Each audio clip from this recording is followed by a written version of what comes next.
So you think you want a freeze dryer? Well, when I started out not that long ago with mine, this is a Harvest Stripe medium, I realized that a lot of the videos out there are outdated or they're confusing or things aren't in the right place. And people want to keep it simple, so I thought I'd put together some basic videos with just the basics. One of the number one questions that people are always asking and nobody has the exact answer is electric. Harvest Stripe small and medium can go on a 15 amp breaker. This is on a 15 amp breaker. This breaker operates this guest room and the office behind it. I don't have a lot of anything else that's running on it, so it's perfectly fine being right here. Now, electrical use. I go through 13 kilowatt hours per day when it's in use. An average batch is running about 36 hours. Some of them can run out to, I've heard numbers up to 80 and over, but I don't think I've hit 72 hours yet. It will all depend on what you're putting in here. But now you have an actual number. You can do the math, look at your electric bill, and it will tell you what it's going to cost. This only costs me a few dollars a day to run.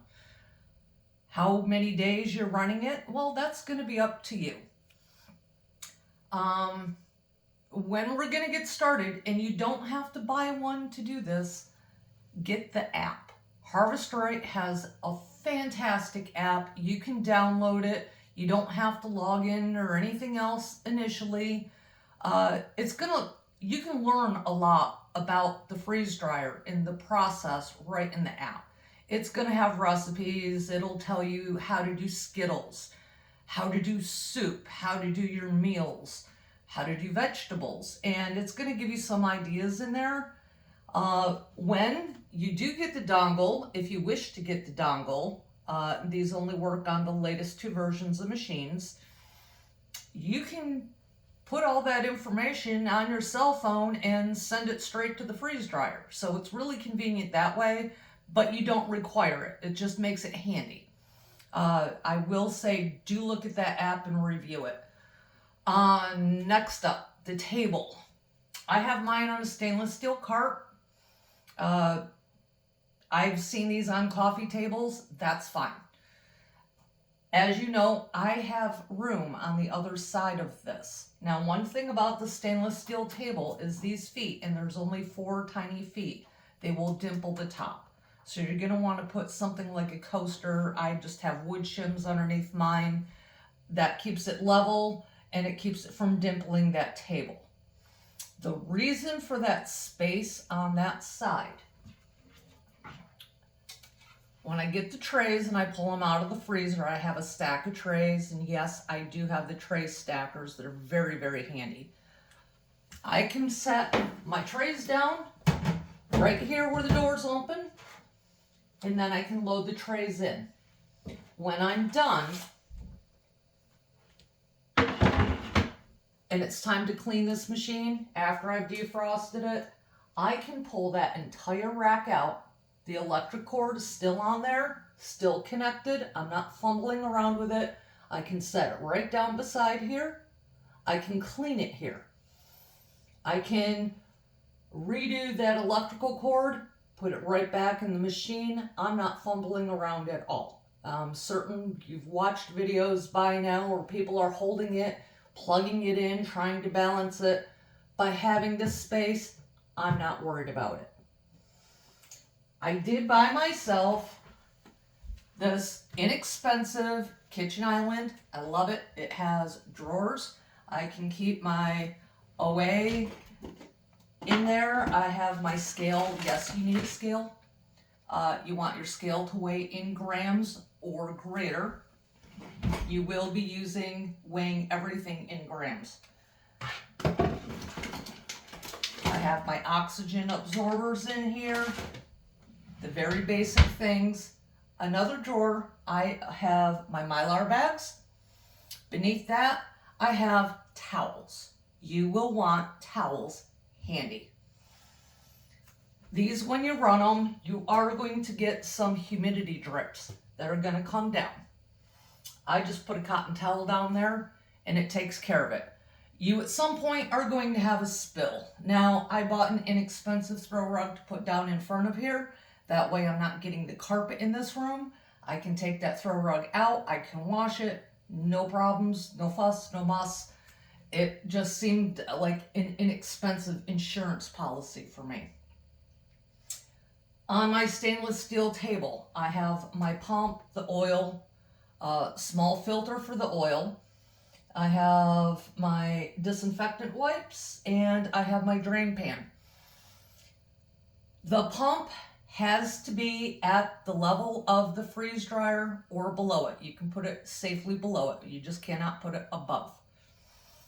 So that keeps everything nice, neat, there, all compact.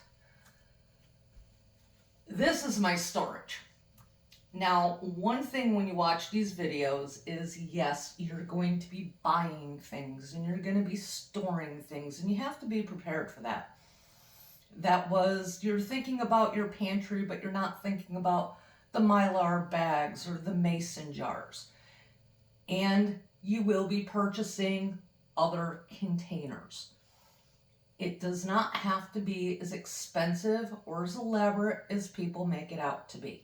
So my advice is before you buy anything, think about what you're doing and try to go with some cheaper options. You can use parchment paper. I do have the silicone mats for my trays. I do like them. I do recommend them. But you can go with just dollar store parchment paper, so don't be afraid about that. You will see people purchase a lot of these silicone containers for freezing things in. Personally, I think they're a giant waste of money, and they take up a ton of storage space. You can only fill them halfway. They do not hold much at all. To think about this, when you make a cup of coffee, you're making a 12-ounce cup of coffee. Well, 1 cup is 8 ounces. You add cream to that, you're only filling these halfway. To freeze dry a cup of coffee, you're using both of these. This is a cup of coffee with some cream in it. That's it. Just a single cup of coffee. It does make them expensive and useless, and when they're deep, you go to stack them, you're now taking up a lot more space than you had to, and more than likely than you wanted to. Options? Just your plain Jane storage containers that you can get at the dollar store. You can freeze in them. They have a lid. You can stack them up in the freezer. You can easily pop them out onto your tray. Just make sure that you don't load them as deep, and they're good to go. They stack nice and compact.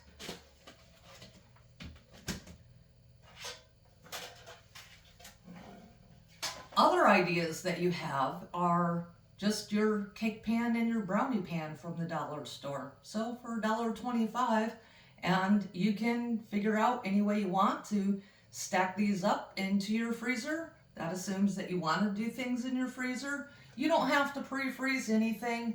This will do it for you. It just makes things go faster if you have freezer space. I tend to have a batch going, so I pulled one out this morning. I have another that's ready to go. I didn't start it because I wanted to do the video. An answer on noise. These make about the same amount as having a dishwasher running. So do you want to be in the same room as a dishwasher running? Probably not, but yes, you can have a conversation safely beside a running dishwasher.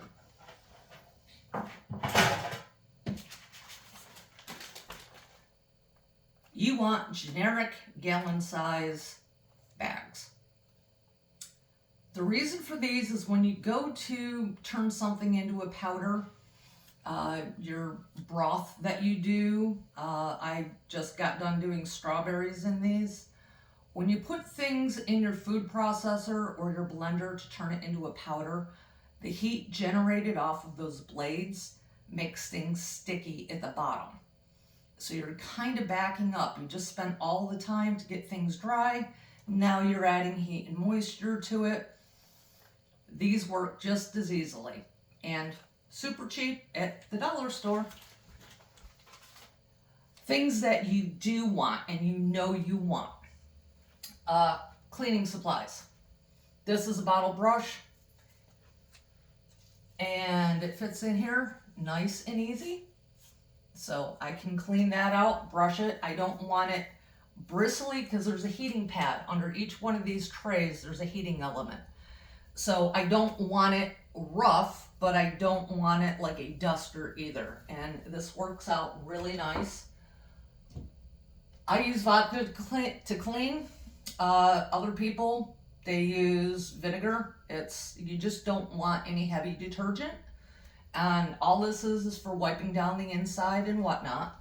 You can use soap and water, but you're going to be rinsing all that out. I don't. I just stick with my vodka. A spray bottle for your vodka. You want gloves. They do not have to be this heavy duty. You can use just the disposable clear ones that they use at Subway. Even if your hands are dead clean and you're not afraid of food safety, the heat and moisture from your hands, you don't want to touch the food. So you're always going to want to use gloves. Otherwise, it's just going to stick to your hands. And again, you're backing up and everything that you did before. A notebook. This is something where I just write down the weight of my trays as I do them, and if I'm weighing things out to make sure that everything's completely dry, I need to keep track of those weights. Some people will keep giant diaries of every batch that they do with all the details. I do not. A scratch pad will work. So it's completely up to you on what it is that you want to do. But you do need some form of pen and paper near your scale that you can just quickly put your hands on. As I said that we weigh everything in grams, you will convert that stuff back into cups, in teaspoons and tablespoons when you're done. It's super simple. I'll do that in another video. I did buy myself a little chart for that. I wish it was magnetic. It's not. But you can just print that off on your printer. They're readily available online. Your mason jar vacuum sealer. I don't like this. Other people love these, and it may be simply what I bought. So my recommendation to you is this. If you have a vacuum sealer, start with just getting the one for your vacuum sealer. I already have a vacuum sealer. I thought this would be nice because it's portable. It's not working out for me. If I had only saved the box, I would have known that in advance and plenty enough time to return it. So just hold on to your box and do think about maybe not getting the cheapest one that you find. You're going to find really interesting things that you can get at the dollar store or for a few dollars, where when you watch most of these videos, they're trying to sell you something. I'm just simply trying to help you. This is a burger flipper for a grill, and this works in scooping things out of my trays. Is it perfect? No, it's not perfect, but it's close, and this did not cost me that much. This is very handy for scooping if you have liquids and they stick to the bottom. It won't go full in like this, but it will go like this and it can scrape all the way down. Mason jar funnels. I'm sure you've seen them by now. If not, you will be coming across them. I just picked this up. I can simply cut out the bottom of this and use this as a funnel for a mason jar. Again, dollar store item. Collapses, it's thin. I'm not storing a whole bunch of things that are everywhere. The majority of my storage here is done in convenience.